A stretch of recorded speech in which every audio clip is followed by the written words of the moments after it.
So I thought this was a really cool lab in terms of like getting to click through and see all like the echo and the auscultation of the lungs and or of the heart, and the pedigrees. I've never done a pedigree, so I thought that was pretty cool.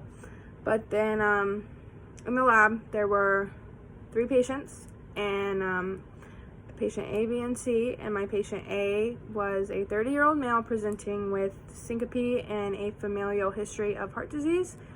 And upon auscultation, there was an systolic murmur, and then the echo showed an increased aortic size, which is indicative of an aortic aneurysm.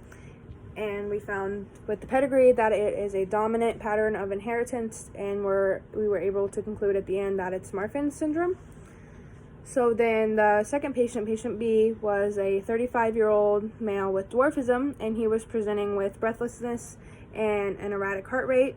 And upon auscultation, we found that the S1 and S2 sounds of the heart were abnormal, and the echo showed an atrial septal defect, and the pedigree showed that it was a recessive pattern of inheritance, and we were able to conclude that it was EVC syndrome.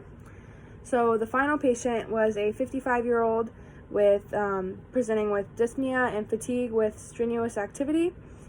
Upon auscultation, we found a diastolic murmur, and the echo showed a thickened mitral valve, so it's mitral stenosis, and that is not inheritable.